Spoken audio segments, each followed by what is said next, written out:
today we are going to discuss about moment of inertia of a disk. In the last classes, basically we have discussed about moment of inertia of a rod, that of a ring, and we have already discussed the axis theorems, basically perpendicular axis theorem and parallel axis theorem. Now let's take a disk.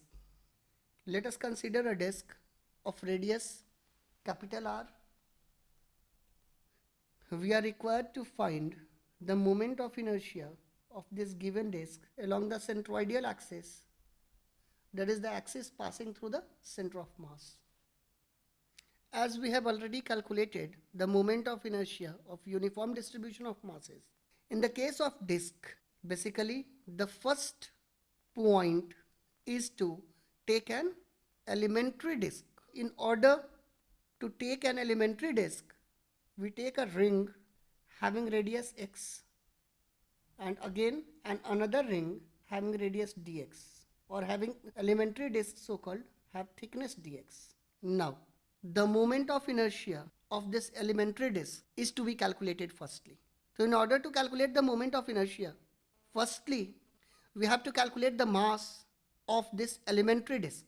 The mass of the elementary disk is considered to be dm, that will be equal to sigma dA, where sigma is surface mass density, or we can say it is mass per unit area. The value of sigma will be the mass of this disk, that is m, and the area of this disk, that is pi r square.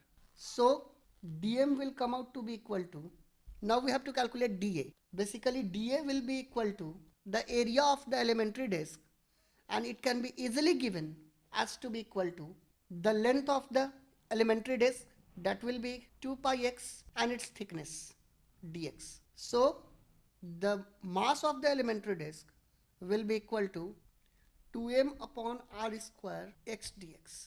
Now the moment of inertia of this elementary disk can be given to be equal to dm into x square, or it can be written as 2m upon r square multiplied by x cube ds. The total moment of inertia of the disk along the centroidal axis will be the integration of this elementary section along the given coordinate, or you can say the fixed coordinate. So it will be equal to, the limits will extend from 0 to r, because the first disk, initially the elementary section will start from over here, then to there, then finally it will be the bigger disk.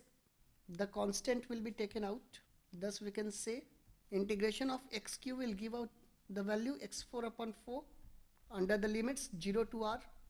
It will come out to be equal to half mr square. Using perpendicular and parallel axis theorem, we can calculate the moment of inertia of the disk along different axes.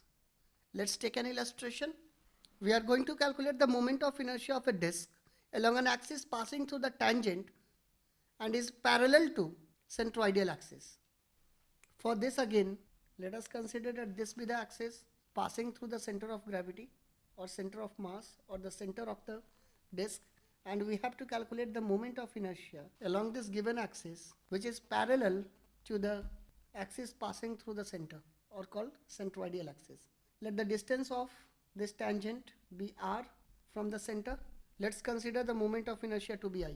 So applying parallel axis theorem, moment of inertia I will be equal to IC plus MD square, as we have already studied. So it will be equal to, D will be equal to R square. We can write it as 3 by 2 mr square. Again take another case. In this given case, we are going to calculate the moment of inertia of the same disk across an axis passing through the diameter. For this case, again we are going to take a disk. Let us consider the moment of inertia along the diameter be taken as ID, and the moment of inertia along the centroidal axis be I. Applying perpendicular axis theorem, as we have already studied, moment of inertia along the centroidal axis I can be written as the sum of moment of inertia along the respective diameters, because all the three axes are perpendicular to each other. So it can be written as equal to ID plus ID. Thus adding it to ID will give the value I. So ID will be equal to I upon 2. be equal to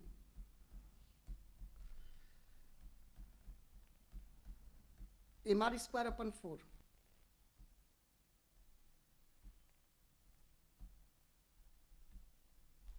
Let's take an illustration today. In the above figure, been given 4 rods arranged as shown in figure. We have to calculate the moment of inertia along an axis passing through O and perpendicular to this given figure. For our convenience, let's number the rods as 1, 2, 3 and 4.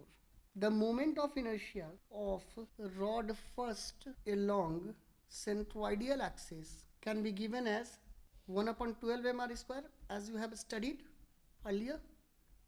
Since this given axis is parallel to the axis passing through point O, so the moment of inertia of the rod along the axis passing through O, firstly let's calculate the distance. It will be equal to L. It will be equal to L by 2. So it will be equal to, x can be written as equal to root 5L upon 2. Thus the moment of inertia of the first rod along point O, we can write it as I1 dash. It will be given as IC plus MD square, or you can say MX square. Applying parallel axis theorem, value of I1 dash will be sum of 1 by 12 ml square plus M, which will come out to be equal to 5 ml square plus 4. Now the moment of inertia of the rod second along O, as we can easily see, the moment of inertia of the rod along O is along the tangent perpendicular to the plane for the second rod, and we have already calculated its moment of inertia. You can say it as I2 to be equal to 1 upon 3 ml square.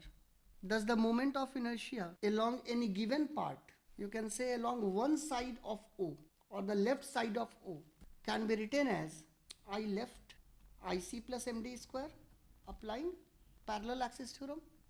So I left will be equal to 4 upon 3 ml square, as you can see, and 1 upon 3 ml square, the sum of both, which will come out to be equal to, since this given figure is symmetric across O, so the net moment of inertia, the moment of inertia along left side, and it can be written to be equal to 10 upon 3 ml square.